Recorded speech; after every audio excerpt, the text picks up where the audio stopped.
warahmatullahi wabarakatuh. Perkenalkan, nama saya Sri Ramadhani Siregar dengan NIM 7242 kelas Pendidikan Ekonomi B. Halo teman-teman, apakah kalian pernah nonton film? Terus kalau udah habis nonton film, bawaannya pasti pengen banget yang namanya mengulas film. Iya nggak sih? Atau mungkin kalian ingin memberikan komentar nih, kalau misalnya tuh film keren banget, atau alurnya menarik, tetapi visual atau propertinya kurang menarik. Nah, kalau begitu, kalian bisa menuangkan hal tersebut dalam sebuah teks ulasan. Kira-kira apa ya teks ulasan itu? Nah, teman-teman, jadi teks ulasan itu adalah suatu teks yang berisi ulasan, penilaian, atau review terhadap suatu karya seperti film, drama, atau sebuah buku. Jadi teman-teman, ketika kita mau mengulas suatu karya, pengulas harus bersifat kritis agar ulasannya dapat memberi kontribusi bagi kemajuan karya tersebut. Ulasan juga disebut dengan review.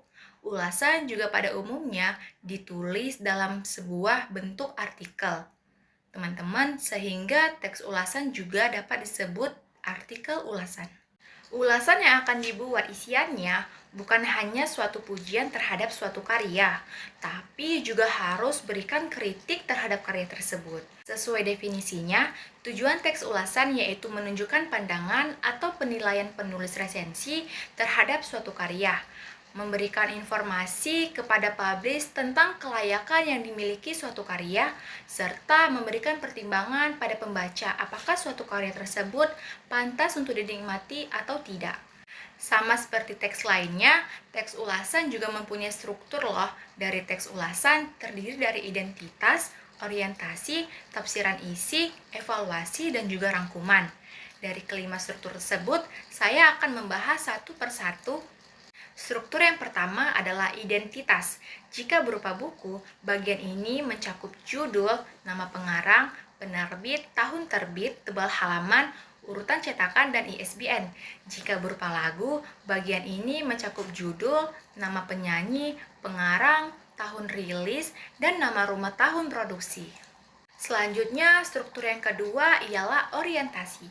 Orientasi merupakan bagian pertama yang menjelaskan tentang gambaran umum sebuah karya, baik film, drama, maupun sebuah buku yang akan diulas. Bagian orientasi memberikan penjelasan kepada pembaca mengenai apa yang akan diulas.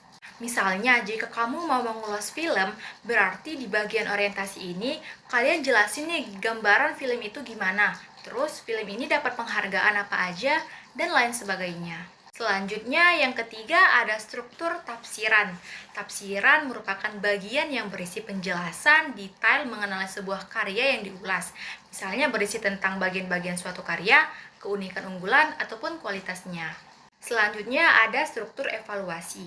Evaluasi ini merupakan bagian yang berisi pandangan dari pengulas mengenai hasil karya yang diulas. Evaluasi ini dilakukan setelah pengulas melakukan tafsiran secara cukup. Bagian evaluasi ini, pengulas akan menyebutkan bagian yang bernilai atau kelebihan dari karya tersebut atau bagian yang berkurang, bernilai atau kekurangan dari karya tersebut. Struktur yang terakhir adalah rangkuman.